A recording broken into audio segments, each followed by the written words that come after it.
abril é lembrado como mês de conscientização do autismo. E hoje nós vamos falar sobre a importância da atividade física para o desenvolvimento de crianças, adolescentes e também adultos portadores desta síndrome.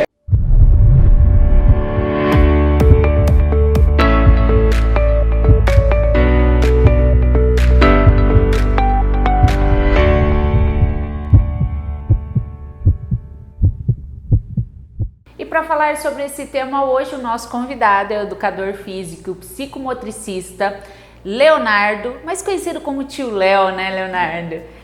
Que vai abranger esse assunto um pouquinho mais, adentrar aí, que é um benefício não só para as crianças, mas também para os adultos portadores dessa síndrome, né, Leonardo? Isso. A gente trabalha aqui com a psicomotricidade, que é justamente levar para as crianças o entendimento do corpo dela e como ela trabalha com isso, né? Por exemplo, pessoas adultas que são autistas, né, ou têm traços de autismo, não foi trabalhado essa área com eles. Então eles têm muitas dificuldades ainda, questão de relacionamento, questão de entendimento, né, de conseguir se expressar hoje com as pessoas, porque justamente não foram tratados na infância. O exercício físico é indispensável.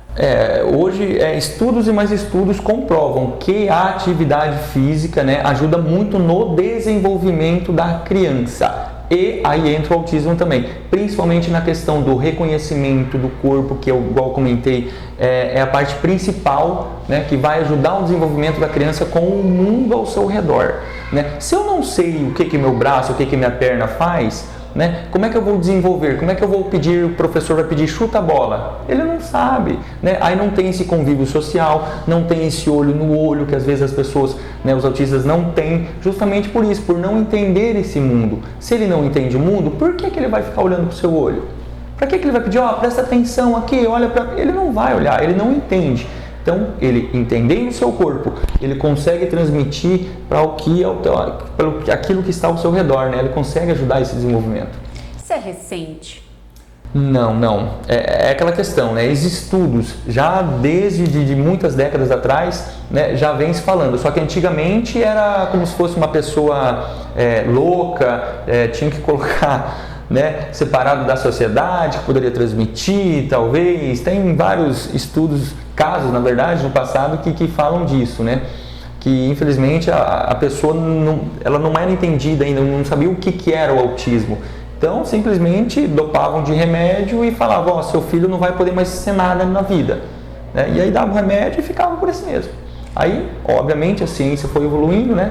Hoje, graças a Deus, estamos a passos curtos ainda, né?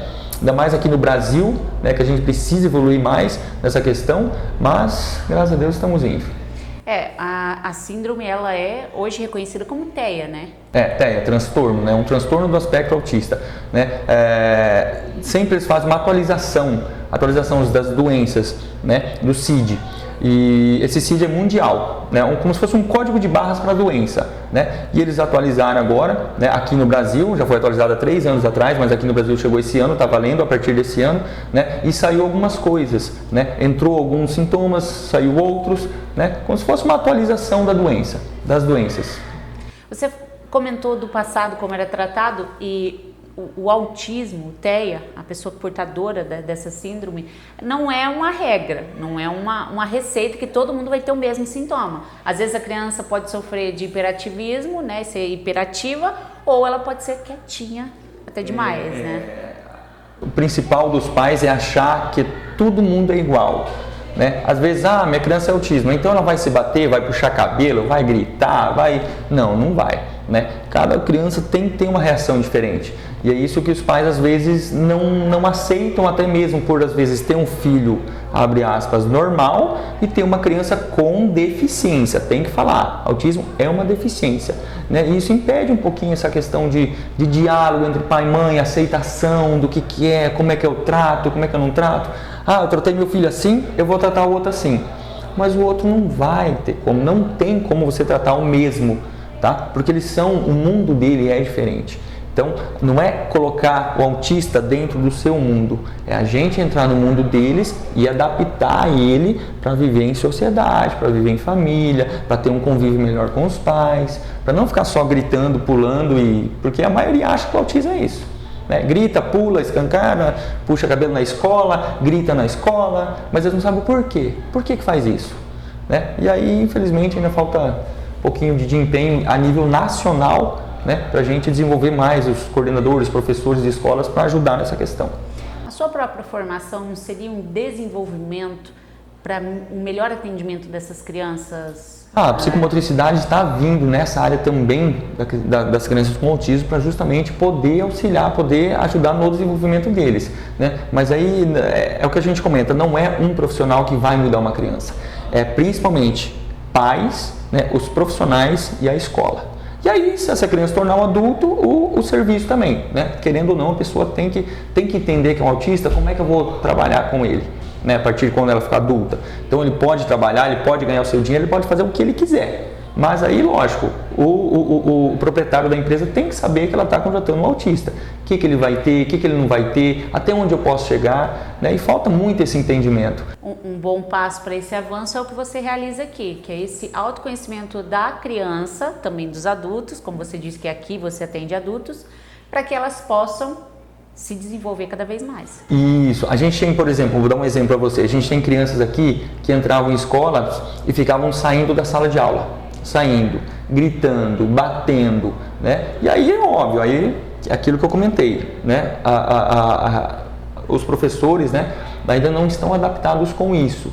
E aí o que acontecia? Aí vinha reclamação para os pais, e aí acabava querendo ou não atrapalhando outros alunos, mas aí as pessoas esqueciam de ver o porquê que ele fez aquilo, o que aconteceu, o que eu tenho que fazer quando o aluno tem uma estereotipia de grito, de bater, de sair correndo, por quê? Hoje, por exemplo, a gente tinha alunos que saíam gritando e batendo, hoje já não faz mais.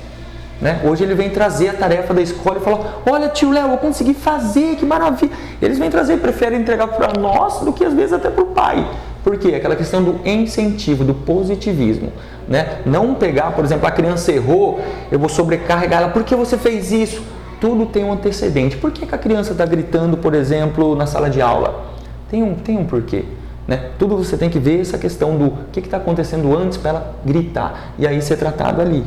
Aí depois, com o tempo, né? E lembra, com o tempo, né? Isso aí pode ser 1 mês, 3 meses, 5 meses, ela vai se assimilando, ela vai assimilando o que está ao seu redor, ela vai poder entender que ela não pode sair correndo e gritando, né? O porquê, porque às vezes os pais falam: mas eu falei para ele que não poderia sair gritando, os professores falam, né? Tenta segurar a criança, tenta tratar, não, peraí, não é assim que faz, né? Mostra para a criança onde está o erro, o que ela fez. O que ocasionou sempre para o lado positivo das coisas, porque negativa ela já vem desde pequeno, né? Tudo não pode, coitadinho, vai machucar, vamos falar mal dele, e aí vai, né? Tudo isso aí, a criança já nasce sobrecarregada de um negativismo assim muito grande. Meu filho não gatinhou, meu filho não está comendo, meu Deus, meu filho não vai conseguir, não vai. Isso tudo você transmite para a criança. Então, o que eu passo para os pais é: chega de falar, não vai, não consigo. Ou você ensina seu filho o jeito correto 1, 2, 20, 30, 40 vezes para ele poder entender de uma forma diferente, né? Aí ele vai evoluir. E lembrando que todos eles, cada um tem seu tempo. Cada um tem seu tempo. A gente tem crianças aqui, por exemplo, que ficou 3 meses, por exemplo, sem dar nenhum sinal, nada. De repente, foi no pula-pula, começou a pular. Inclusive eu e o pai estavam lá junto, né? Quando eu estava em outro lugar, eu tinha um pula-pula lá e a gente colocava ele no pula-pula e ele descia.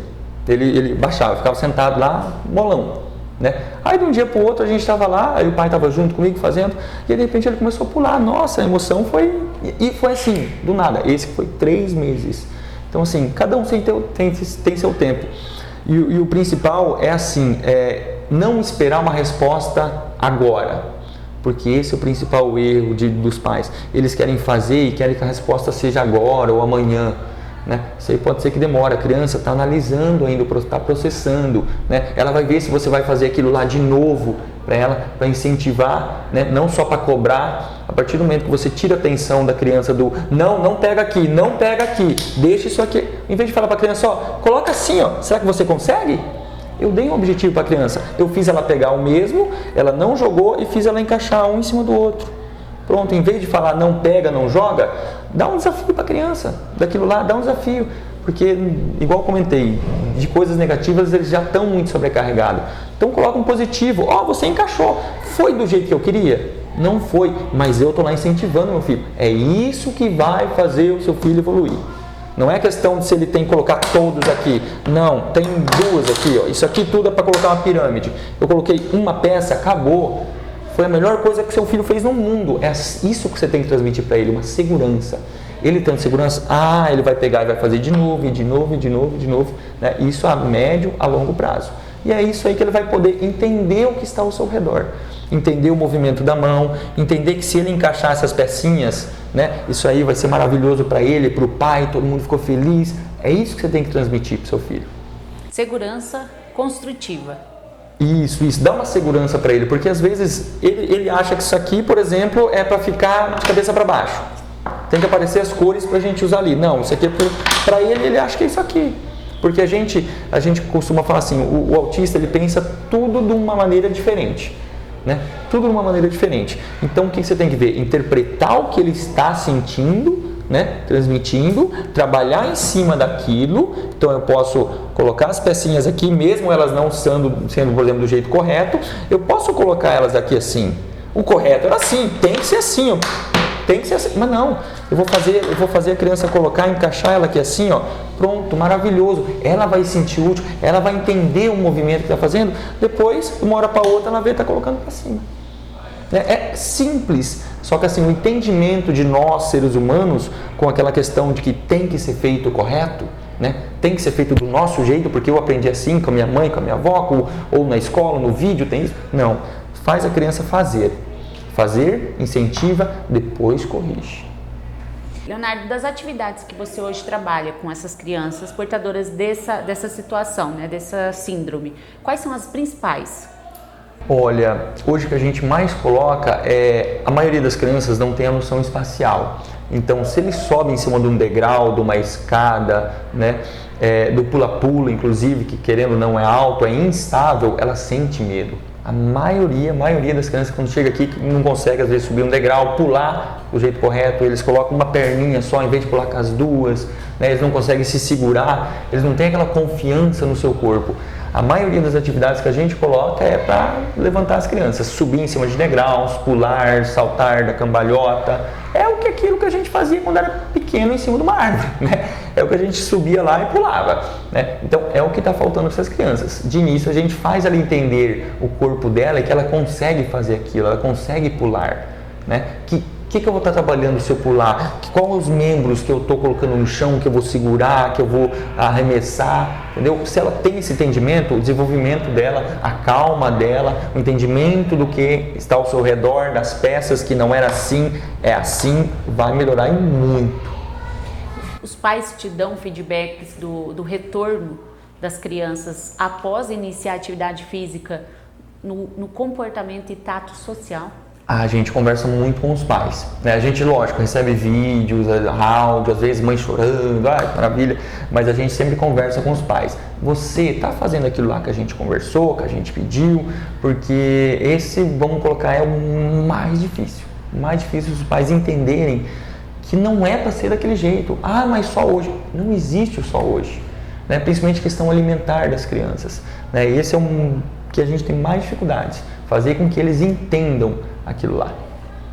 E fazer parte desse processo também, né? Não adianta só trazer, tem que ser participativo. Por exemplo, a gente vai e conversa com os pais que algumas coisas que não é para dar para a criança, que influencia principalmente na aceleração dela, nas estereotipias, né? Na falta de atenção, a gente fala para os pais que não é para dar, mas infelizmente tem uns que mas ele pediu, mas foi a avó, mas foi...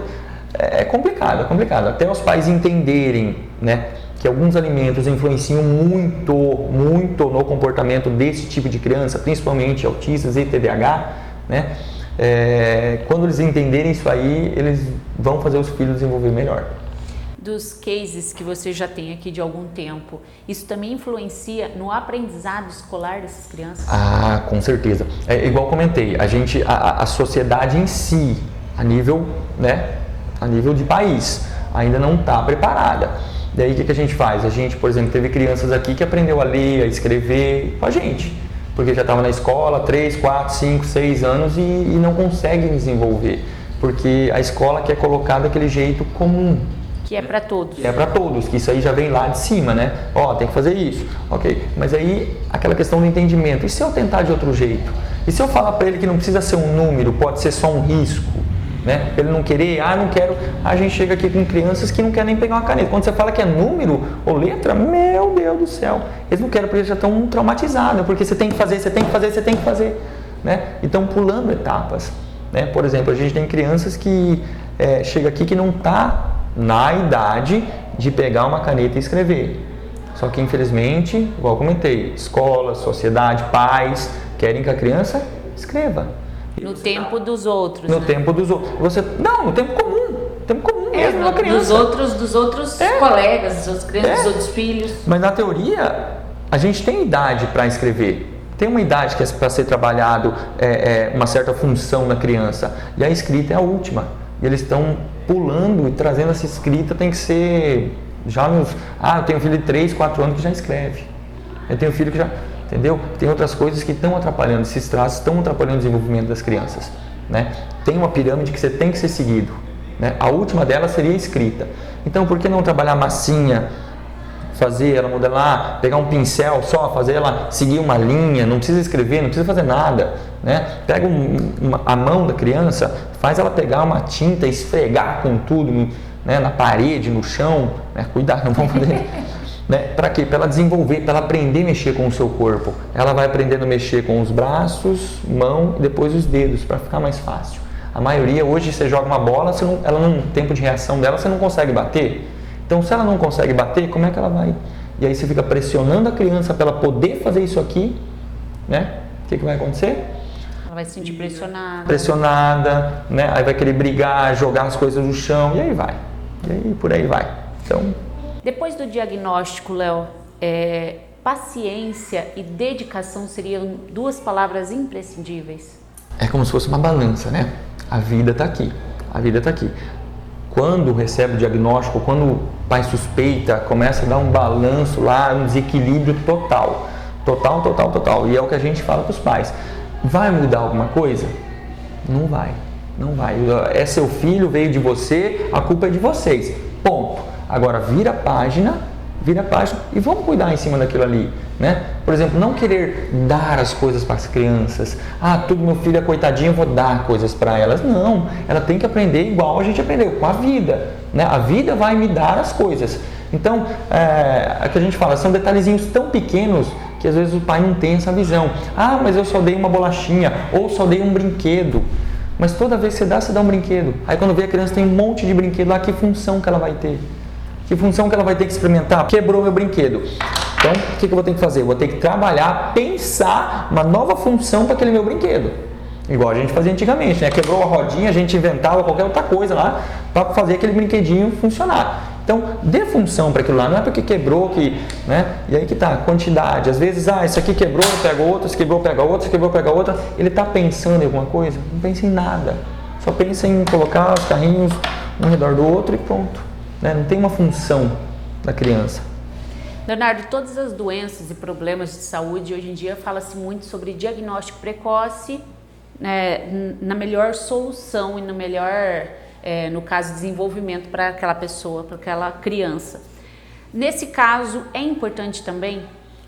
Hoje, por exemplo, o diagnóstico aqui no Brasil está uma média mais ou menos, se não me engano, entre 6 e 7 anos de idade. O ideal seria lá por 3, no máximo 3 a 4 anos, no máximo, né? O ideal seria até um pouquinho antes. Mas, por exemplo, hoje está liberada aquela questão. Se eu tenho um provável diagnóstico, eu posso colocar lá no CID, né? Que tem um provável diagnóstico de, por exemplo, de autismo. Para quê? Para já começar a ser trabalhado. Aí, lógico, o diagnóstico não se dá de um dia para a noite, né? E o quanto antes você conseguir trabalhar com essas crianças, mais antecipado possível, melhor vai ser o desenvolvimento dela. Né? Então, hoje os médicos estão liberados para colocar um provável diagnóstico de, por exemplo, de autismo, de TEA. Pode colocar? Sim, mas ele vai ter que ter, vai ter que ser, por exemplo, a cada 3 ou 6 meses, ele vai ter que ir lá para revisar o diagnóstico, para dar uma certificação que não, é autismo mesmo. Né? Depois ele recebe lá a certificação que é autismo. Por quê? Ele tem que ser tratado quanto antes. Se ele não for tratado quanto antes, aí os pais querem essa questão da inclusão. Leva o filho na escola, o filho não está preparado, acaba atrapalhando mais do que ajudando. E aí vira aquele bola de neve, aquele problema que a gente já sabe, né? E feito o diagnóstico também é esse acompanhamento multidisciplinar, né? Desde a alimentação da criança até atividade física, um bom profissional médico mesmo para estar acompanhando isso. São vários fatores ali que vão ajudar essa criança a se desenvolver cada vez mais. Isso. A gente quer cada vez que exista, vamos colocar assim, leis mais firmes que dê mais amparo para essas crianças, né? Porque hoje, por exemplo, você tem que procurar um profissional em outra cidade, ou um profissional tem aqui e outro não tem, né? Aí você fica aí, por exemplo, os pais que não têm condições, como é que faz? Né? Por exemplo, você pega um profissional que, querendo ou não, né, não é especialista, né, não entende muito na questão do transtorno, e aí como é que ele vai, às vezes fica com medo de dar um diagnóstico, e aí fica aquele lá, o tempo correndo, e aí quem sofre é a criança. Principalmente por causa disso, porque às vezes tudo essa questão de espera. Vamos esperar para ver o médico, só vai consultar daqui 30 dias, 6 meses, né? Ou, ele pediu para esperar mais um tanto para depois a gente tomar alguma atitude. E aí vai, toda aquela questão. É como se fosse assim, um problema no coração gravíssimo. Se você não tomar atitude agora, vai piorar. Vai piorar e, infelizmente, quem vai perder é as crianças. Leonardo, e só voltando um pouquinho mais para a sua área, que é a atividade física, não só para as crianças autistas, mas também para outras crianças portadoras de outras síndromes. Atividade física é imprescindível. Sim, é igual eu tinha comentado, né? Cientificamente está provado, principalmente está crescendo muito as crianças com TEA, com dislexia, com TDAH, que tem muito, né? E vários outros transtornos também, que querendo ou não atrapalham o desenvolvimento dessas crianças, né? E isso tudo no convívio social. Então está tendo muita criança, muita mesmo. Hoje, por exemplo, a gente não tem mais como contratar, como pegar mais alunos, né? A gente está quase no limite ali, né? E porque é muito aluno, muita criança. Então a gente precisa tomar uma atitude a âmbito, de novo, nacional, né? Para que isso vá se desenvolvendo, para que não sobrecarregue muito um setor. Um exemplo, tem profissionais que eu sigo vários grupos também, fora do estado também, e eles comentam, hoje os profissionais estão migrando da rede municipal, da rede pública, para ir para a privada, porque é mais lucro. Antigamente, uma consulta com uma criança, com vamos dizer, psicólogo, com psiquiatra, antigamente era R$400, uma criança com autismo, e hoje está 600, 700, a gente viu até, por exemplo, lá no Paraná, se eu não me engano, tem um doutor que estava cobrando, acho que R$800 uma consulta. Então você imagina como é que eles estão migrando, porque está sendo mais rentável ir para a rede particular, porque tem muita criança e a lista de espera é grande. A gente tem profissionais, por exemplo, tem clínicas aqui em Mutum também, né, que a gente vê que tem filas de espera. Então imagina, a gente tem médicos em Cuiabá, por exemplo, que são, querendo ou não, são especialistas, a gente indica que só daqui 6, 7 meses para conseguir uma consulta. E aí? E além do TEA, quais são as outras especialidades que você atende aqui? A gente tem crianças com paralisia, microcefalia, Down, autismo de Down, né, dislexia, TDAH, os autistas também. Então a atividade física faz com que todas essas crianças se desenvolvam um pouco mais dentro da realidade e da necessidade de cada uma delas. Isso, dentro de cada parâmetro de cada criança, né? Por exemplo, a gente vai auxiliar, por exemplo, tem crianças que a gente auxilia bastante, muito, e tem crianças que, querendo ou não, precisam de outros profissionais, né? Precisam de uma fono, de uma TO, de uma fisioterapeuta também. Então a gente começa, né? E esse trabalho tem que ser feito em casa e também com a maioria das crianças com outros profissionais também. E assim nós tenhamos aí pais e famílias e uma sociedade cada vez mais consciente de que se existe problema, ele precisa e deve ser acompanhado com carinho, muita atenção. Então, assim, a gente recebe muito feedback dos pais. Infelizmente, essa última semana retrasada, a gente recebeu um feedback de um pai que infelizmente outro pai foi lá e falou que o filho dele estava atrapalhando a sala, que o filho dele era uma negação, que o filho dele não iria conseguir desenvolver, que ele deveria ficar ou na PAI ou em casa, né? Simples por uma atitude tão simples que todas as crianças fazem. Aí que tá, todas as crianças fazem, mas por ele ser um deficiente, não, ele pode causar, o lugar dele não é ali, né? Infelizmente, nós, sociedade, não estamos preparados para esse tipo de criança. Então vamos pensar um pouquinho mais, vamos olhar com outros olhos esse tipo de criança, tá? Que eles precisam muito da nossa ajuda, né? E isso depende de quem? Poder público e nós, principalmente, população, pais, quem tiver ao redor dessas crianças, professores, né? A gente tem que saber como lidar com eles, porque senão, infelizmente, é uma bola de neve. Lá na frente a gente vai pagar pelo que não estamos fazendo como deveria, né? Hoje. Leonardo, gostaria de te agradecer por trazer aí tantos detalhes ricos e fazer com quem vai nos assistir entender um pouquinho mais dessa síndrome que está cada vez mais presente na nossa sociedade, né? Não, nós que agradecemos até mais uma vez a oportunidade de estar falando sobre isso, né, sobre as crianças com deficiência, que querendo ou não merece um novo olhar. Né? Merece um novo parâmetro assim, dos pais, dos professores, da política pública em geral. Então, quanto mais as pessoas souberem, melhor. Né? E isso, logicamente, obrigado a vocês também por estar aqui ajudando a gente a divulgar isso. E o Saúde em Dia de hoje abordando esse assunto que merece cada vez mais a nossa atenção, o autismo. Na próxima semana nós estaremos de volta trazendo mais informação para deixar sempre a sua saúde em dia.